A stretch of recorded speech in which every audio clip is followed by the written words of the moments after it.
escribí ahí su título de reencontrar, y entonces salió un segundo mensaje. Y esta mañana al final decidí, los voy a unificar y voy a compartir con ustedes en esta tarde.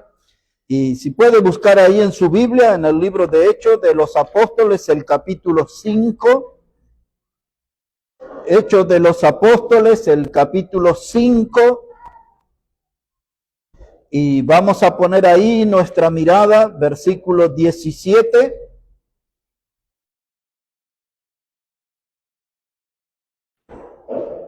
Y así dice, hermanos, la palabra de Dios. Hechos, capítulo 5, versículo 17, dice: entonces, levantándose el sumo sacerdote y todos los que estaban con él, esto es la secta de los saduceos, se llenaron de celos y echaron mano a los apóstoles y lo pusieron en la cárcel pública.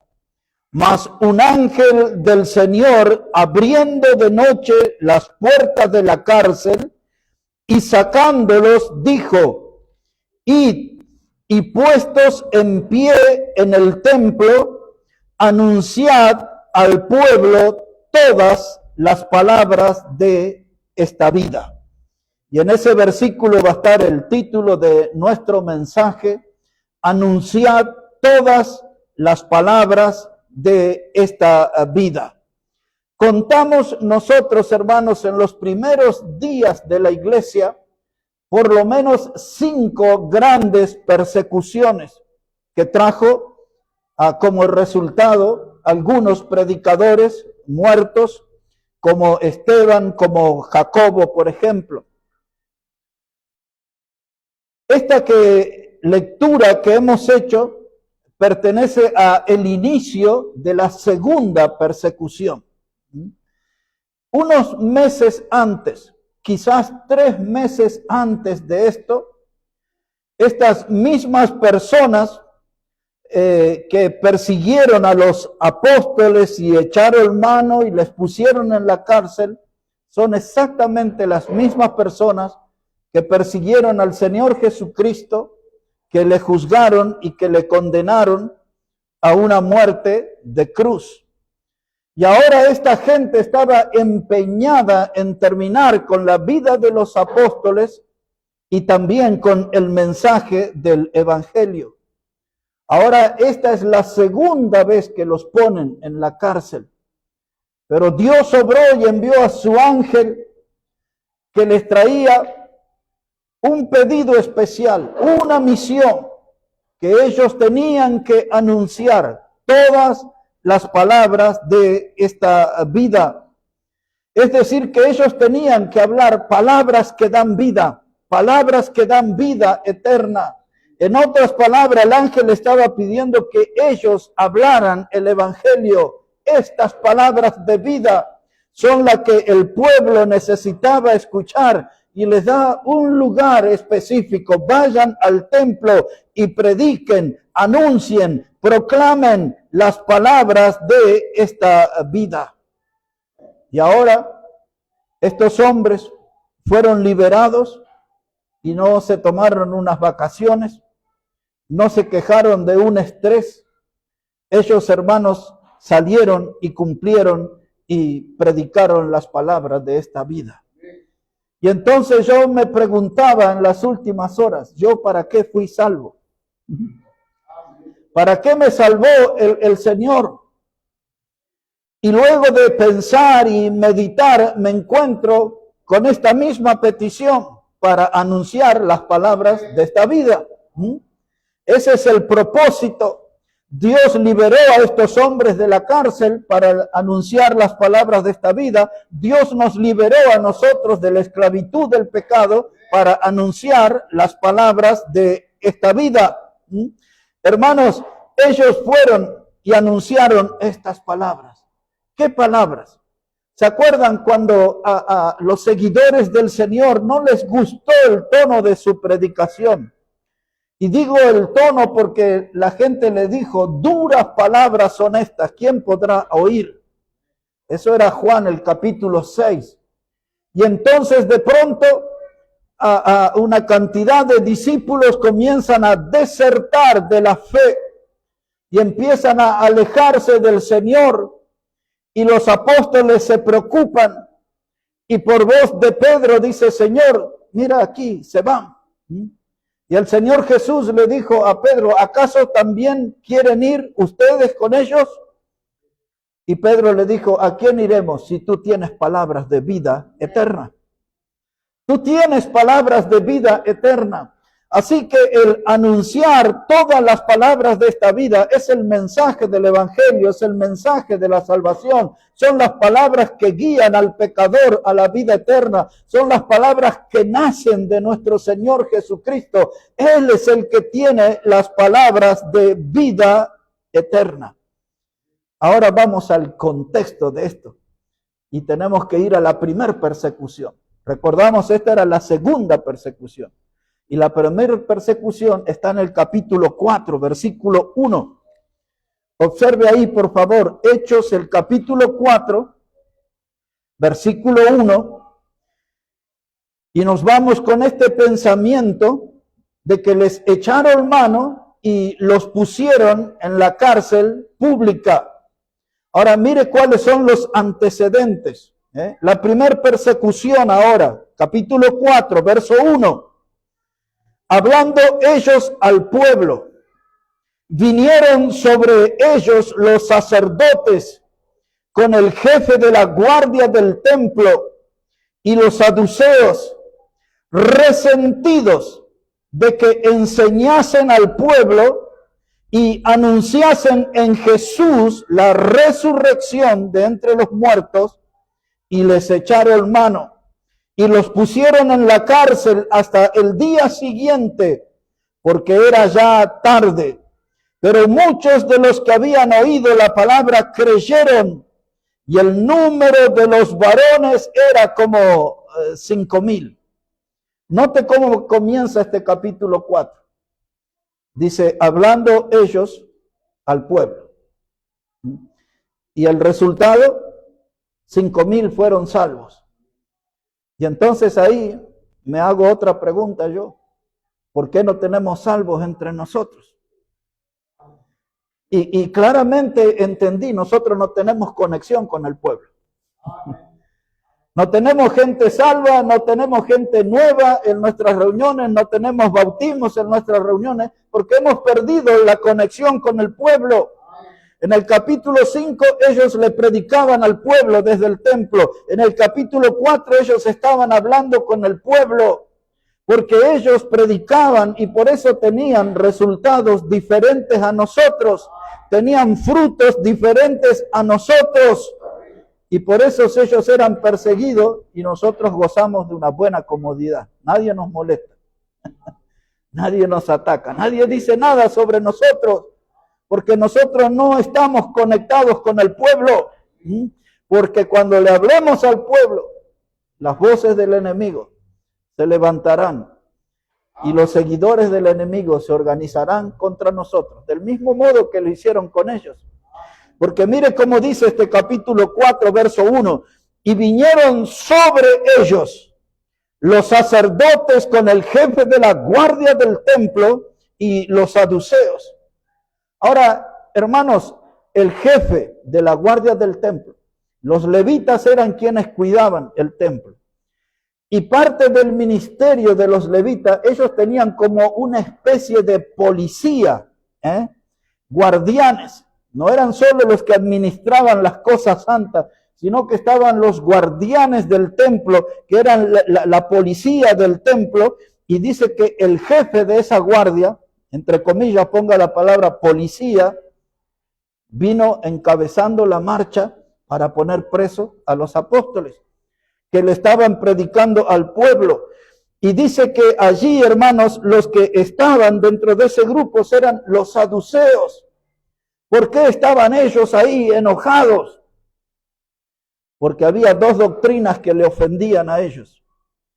La primera doctrina es que el capítulo anterior, Pedro y Juan fueron protagonistas de un milagro en el nombre del Señor Jesús, donde un paralítico de más de 40 años se levantó y entró al templo saltando, cantando y adorando. Y los saduceos no creían en los milagros. Y estos hombres habían sido protagonistas de un milagro. Entonces estaban resentidos. Y la segunda cosa, quiero que lo note ahí, en el versículo 4, en el versículo 2, dice, resentidos de que enseñasen al pueblo y anunciasen en Jesús la resurrección de los muertos.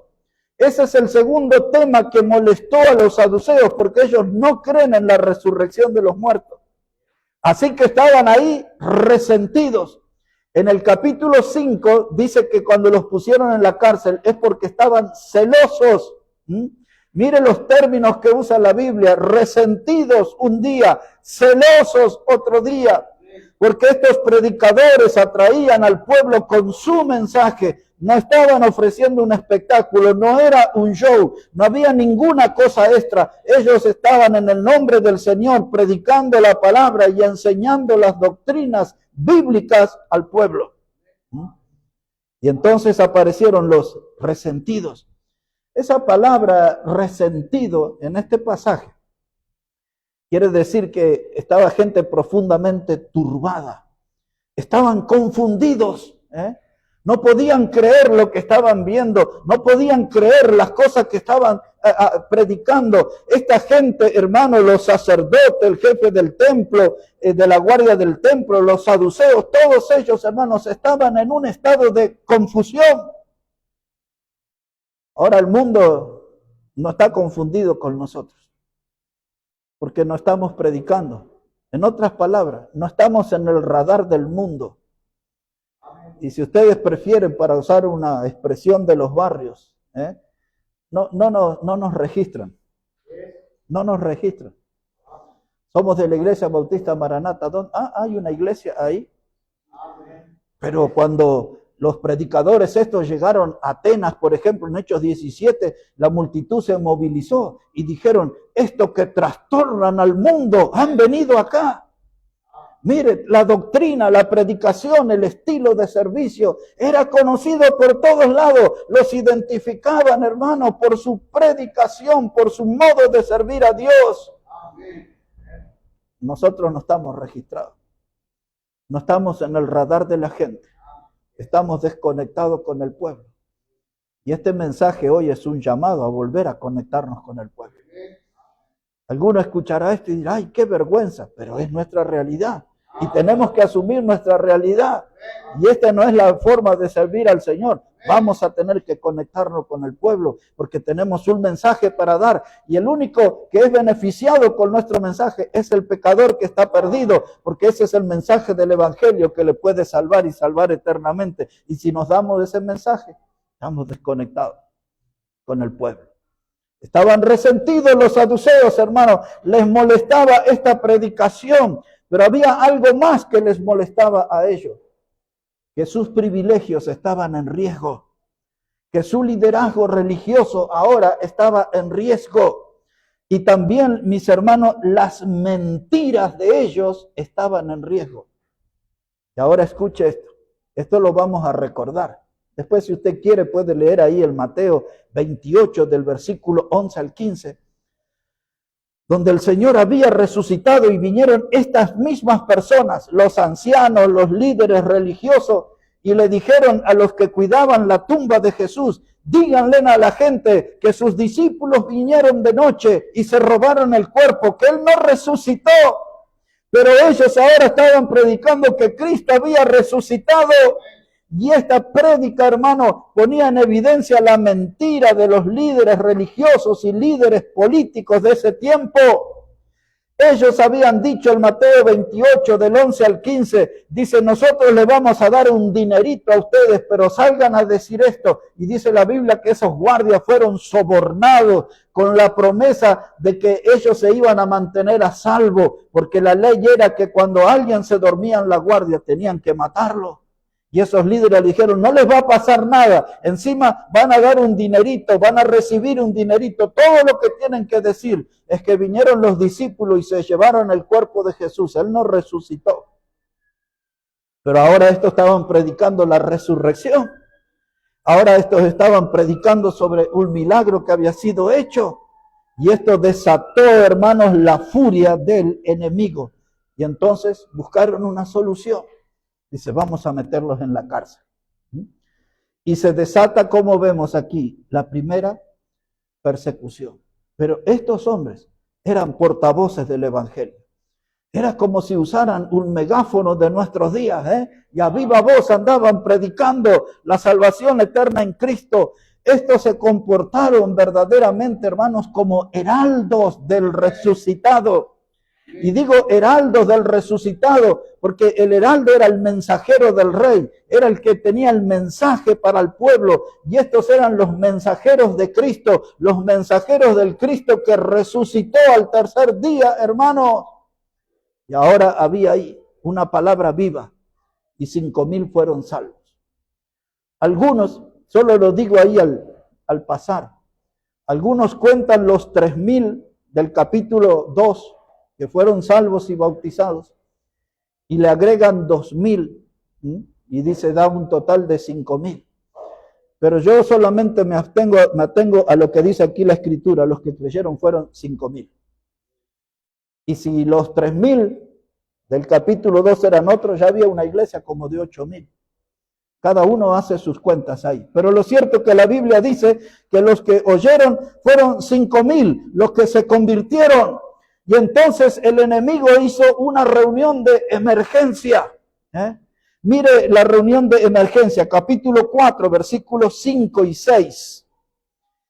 Dice ahí, Hechos 4, versos 5 y 6. Aconteció al día siguiente que se reunieron en Jerusalén, y empieza a sacar cuenta, los gobernantes, los ancianos. Esos ancianos eran los que se llamaba Sanedrín. ¿Sabe cuántas personas los componía el Sanedrín? 70 personas. 70. Y el que lideraba el Sanedrín era el sumo sacerdote. Ya estamos aquí contando un montón de gente. Vamos de nuevo.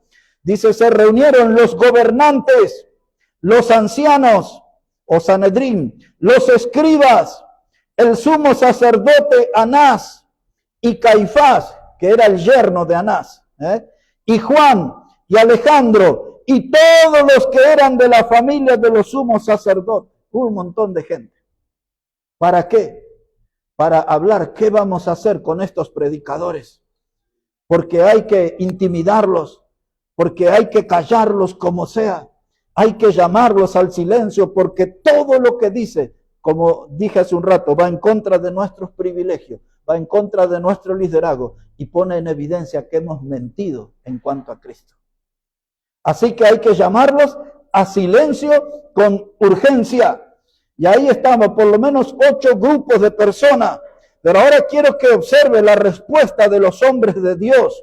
Capítulo 4, verso 8, porque así debe hablar un hombre de Dios. Dice, y entonces Pedro, lleno del Espíritu Santo, les dijo, gobernantes del pueblo y ancianos de Israel. Ahí está bien claro a quiénes se dirigían, a los gobernantes, líderes políticos, líderes religiosos, dice, y a los ancianos, al Sanedrín, a todos los que tenían autoridad en el pueblo. Pero esto es lo que me llama la atención. Dice que Pedro habló lleno del Espíritu Santo. Y entonces la pregunta que yo me estaba haciendo, hermanos, al leer esto, ¿de qué cosa está llena mi vida? ¿De qué cosa está llena mi vida? Una persona aquí de nuestra congregación, ayer fue, preguntando cómo estaba y todo. Solamente parte de su respuesta dice, aquí ando en los asuntos de este mundo. Y ese comentario me sirvió a mí para preguntarme de qué cosa está llena mi vida. Porque este varón de Dios estaba lleno del Espíritu Santo. ¿Qué es lo que gobierna mi vida? ¿Qué es lo que domina mi vida, hermanos? Dice que Pedro estaba lleno del Espíritu Santo, hermano. ¿Y sabe por qué? ¿Dónde aprendió ese tema? En la escuela del Señor Jesús. En esa compañía que vivió 3 años y medio caminando junto al Señor, entendió que la vida cristiana, hermano, se hace viviéndola llena del Espíritu Santo. Y entonces contestó, lleno del Espíritu Santo. Y ahora versículo 9. Dice él, puesto que hoy se nos interroga acerca del beneficio que hemos hecho a un hombre enfermo, de qué manera éste haya sido sanado. Porque 40 años, hermanos, la gente lo vio postrado en la puerta del templo, ese hombre.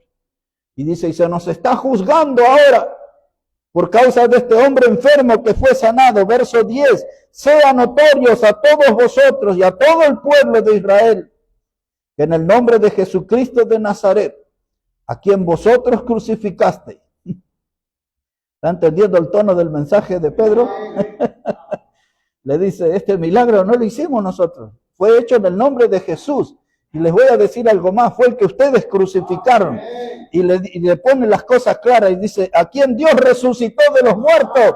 Y yo imagino todos los ancianos, no diga eso, que nosotros le hemos pagado a esto, lo hemos sobornado para que digan que su cuerpo fue robado.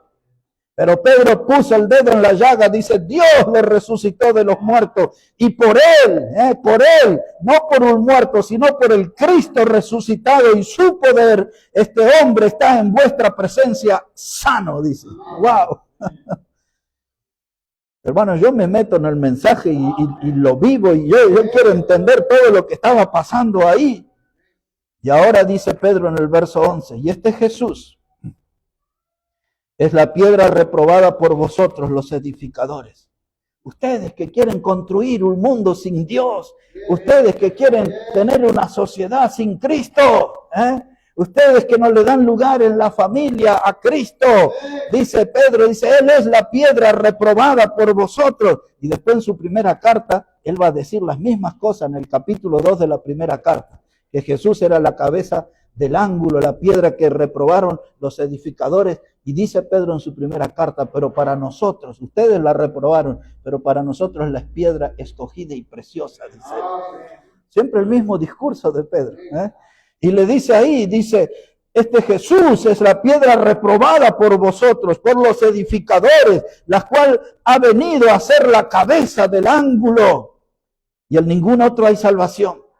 Porque no hay otro nombre bajo el cielo dado a los hombres en que podamos ser salvos. Y ese pasaje que conocemos de memoria cobra otra fuerza en el contexto. Y Pedro le está diciendo, ustedes que son autoridades políticas y religiosas, que son gente adinerada, hay algo que tienen que saber, que en ningún otro hay salvación. Porque no hay otro nombre bajo el cielo dado a los hombres en que podamos ser salvos. Este hombre estaba defendiendo la causa del evangelio y estaba defendiendo al autor de la vida y de la salvación eterna. Con qué convicción que lo hizo, ¿no? Y mire la chapita del versículo 13, la reacción de los enemigos.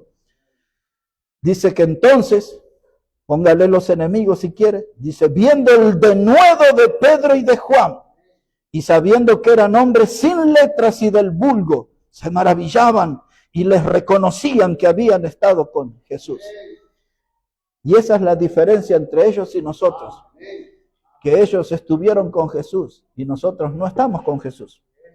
Estamos en los asuntos de esta vida, en los problemas, estamos en otras actividades, no estamos con Jesús. No oramos al Señor, no caminamos, no predicamos en el nombre del Señor, no testificamos, no leemos la palabra del Señor, no estamos con Jesús. Por eso no hablamos con denuedo como lo hacían ellos. Esa palabra denuedo quiere decir con eficacia, con poder.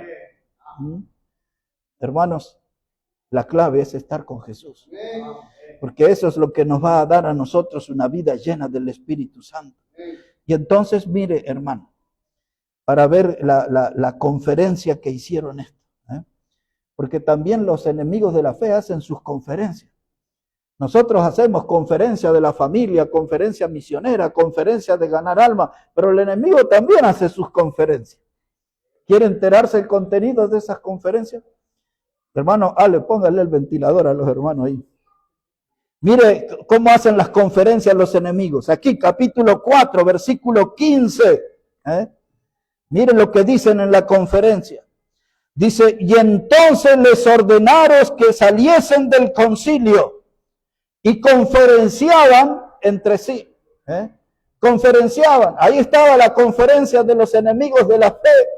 ¿De qué se trataba esta conferencia? Escuchémoslo. Dice la palabra, versículo 16. Ahí está el contenido de la conferencia. Diciendo, ¿qué haremos con estos hombres?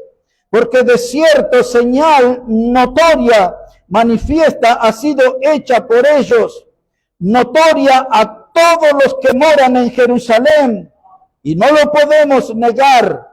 Sin embargo, para que no se divulgue más entre el pueblo, amenacémosle, para que no hablen de aquí en adelante a hombre alguno en este nombre.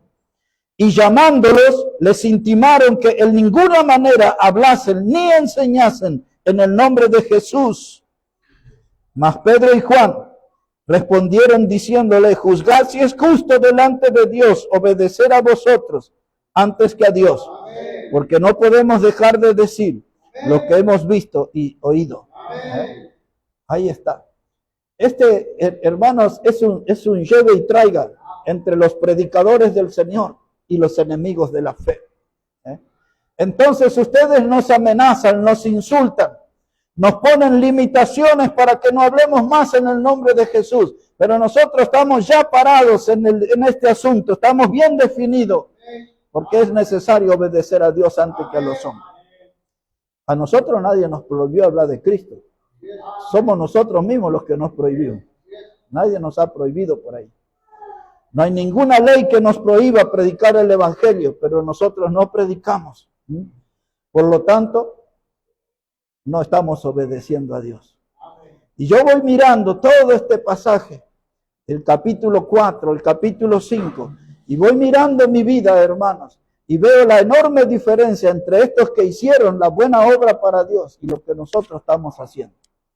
Y me siento lejos de esta gente, y por eso me quiero meter en esta historia, porque hay que seguir esta huella. No hay que inventar una huella nueva. Estos hombres estaban comprometidos, y note ahí, dice, eran hombres del vulgo, no tenían, hermano, estudio, no eran gente académica, no era gente refinada. La mayoría de ellos era gente del puerto, eran pescadores, acostumbrados a oír el lenguaje de los pescadores.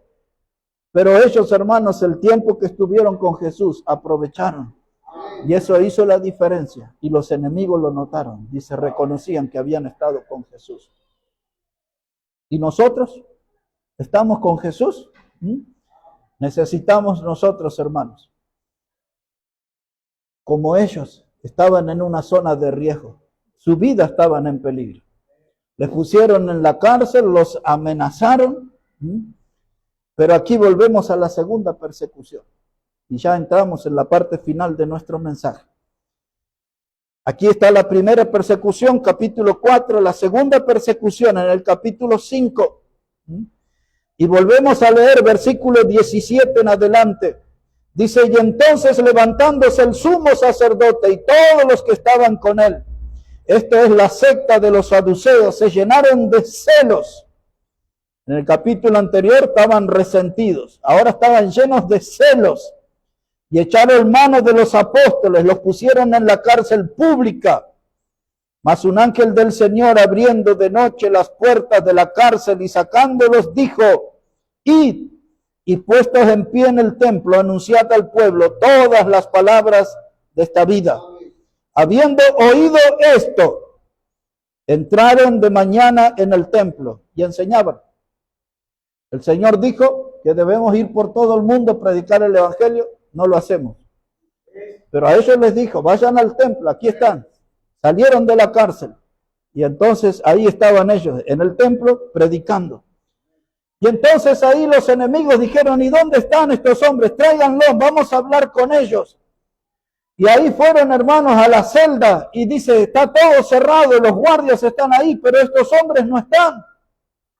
¿Qué ha pasado?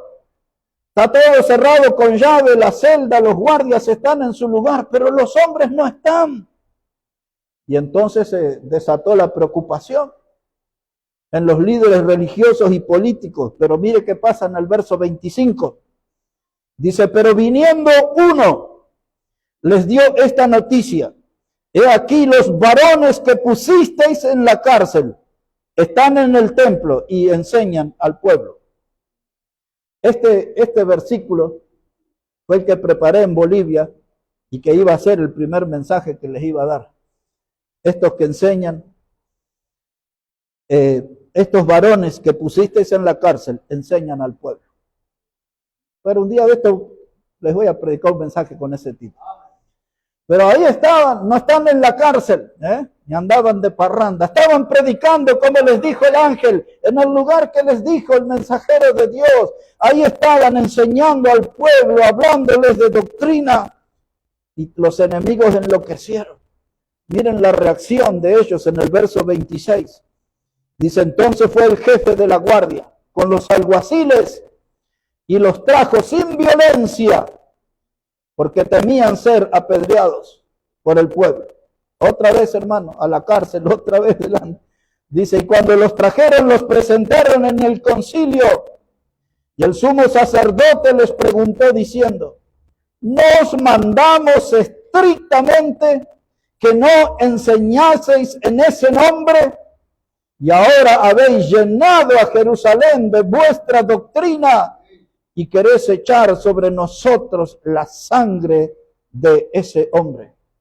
Ahora, hermanos, si ustedes escucharon la palabra revolución o la palabra revolucionario, eso es lo que aparece en este versículo. Lo que hicieron estos predicadores fue una revolución. Y el enemigo dice, llenaron toda Jerusalén con la doctrina. Ustedes son revolucionarios, revolucionarios de la fe. Todo el mundo sabe acerca de la muerte de Cristo, de la resurrección. Y ahora todos saben que ustedes quieren echar la culpa a nosotros sobre la muerte de ese hombre, dicen ellos. Y yo digo, este espíritu revolucionario necesitamos nosotros. Hay gente que tiene miedo de ese término o lo asocia con otras cosas. Pero aquí estaban Pedro y los otros llenando Jerusalén con la doctrina. Y acá viene el versículo 29 que nos encanta, debe ser nuestra bandera esa. Dice, respondiendo Pedro y los apóstoles dijeron, es necesario obedecer a Dios antes que a los hombres. Es necesario obedecer a Dios antes que a los hombres. Y entonces, hermano, esas son preguntas que debemos hacernos nosotros. En nuestra vida, ¿estamos obedeciendo a Dios o estamos obedeciendo a los hombres? ¿Estamos obedeciendo a Dios o a qué cosas? ¿O a qué reglas? ¿O a qué líneas de trabajo que nos imponen? ¿A qué clase de presiones familiares que somos sometidos? ¿A qué cosas estamos respondiendo? Porque hay un solo camino para los hijos de Dios. Hay que obedecer a Dios y no a los hombres. Entonces, mis hermanos, aquí empieza a hablar Pedro y comienza con la historia y empieza a refrescarle la memoria con la doctrina. Y dice el verso 30, el Dios de nuestros padres levantó a Jesús, a quien vosotros matasteis colgándole en un madero.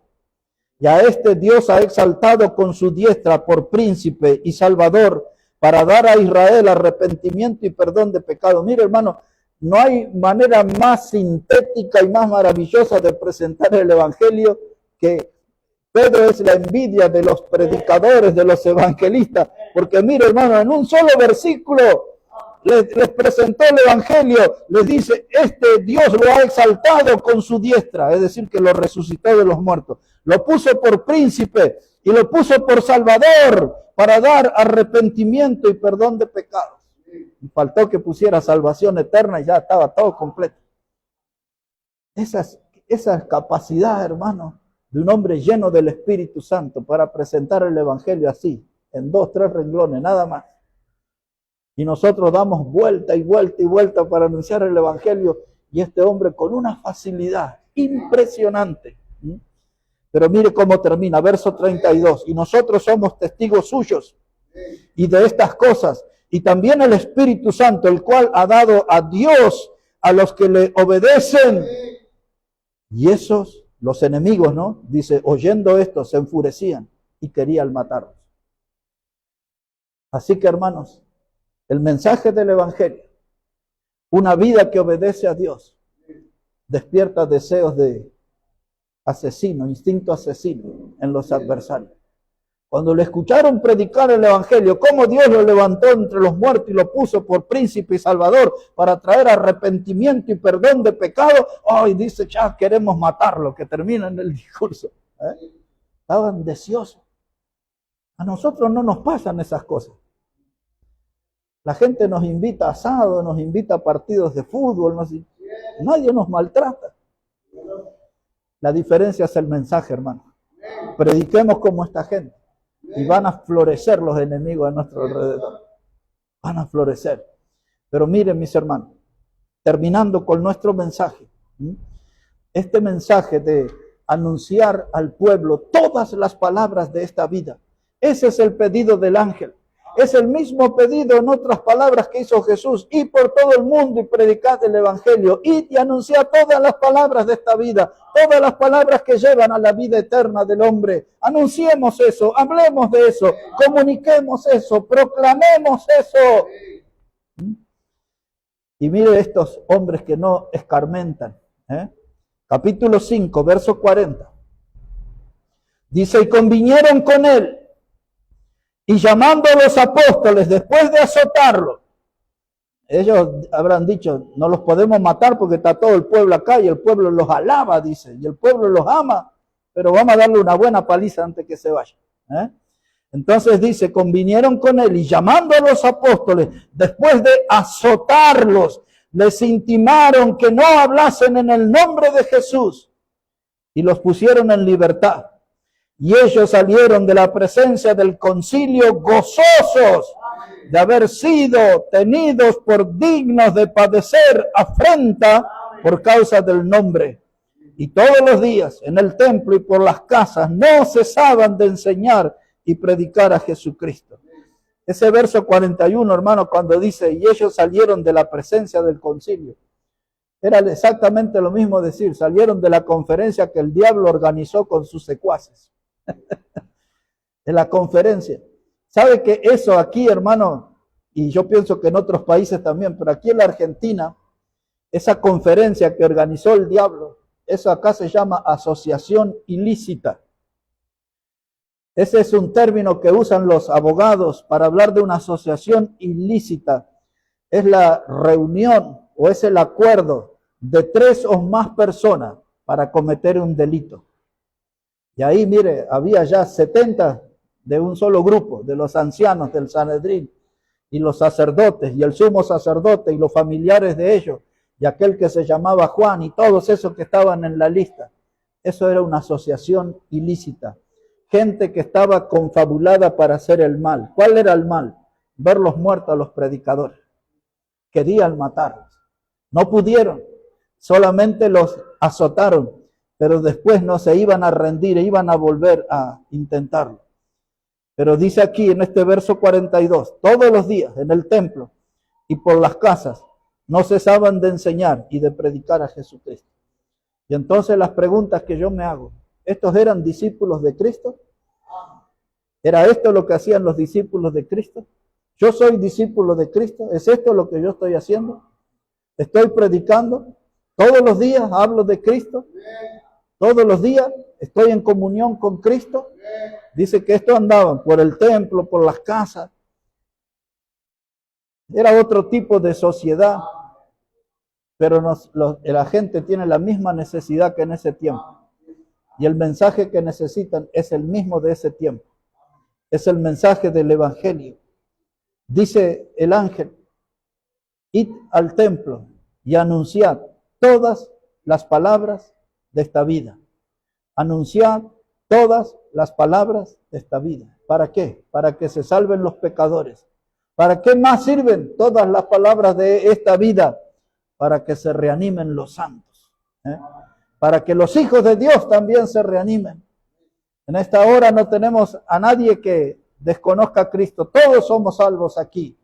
Y este mensaje es para reanimarnos a nosotros. Es para revisar nuestra vida con lo que hicieron estos primeros seguidores de Jesús. Pero hay una luz que brilla en ese trabajo que ellos cumplieron y anunciaron todas las palabras de esta vida. Y esto es lo que la materia que nosotros necesitamos aprobar, hermano. Es la materia que necesitamos aprobar, anunciar todas las palabras de esta vida. Vamos a orar al Señor. Padre, gracias te damos en esta hora por tu palabra y gracias por estos hombres, por su convicción, por su manera de servir, de predicar, por ese coraje santo, Señor, que tenían para enfrentar las adversidades y a los adversarios de la fe. Que puedas ayudarnos, Dios, en esta hora, a que pueda impregnarse este modo de servicio en nuestras vidas y que podamos tener la clase de frutos que ellos tuvieron, predicando, llenos del Espíritu Santo, haciéndolo con denuedo. Ayúdanos, Padre, en esto y que podamos retomar ese camino, esa huella antigua para un mejor futuro en la fe y para la gloria y honra de tu santo nombre. Bendice tu palabra, Dios, y bendice cada persona que escucha este mensaje. Y todo esto lo pedimos en el precioso nombre del Señor Jesucristo. Amén y amén. Amén. Que Dios los bendiga a todos grandemente, hermanos.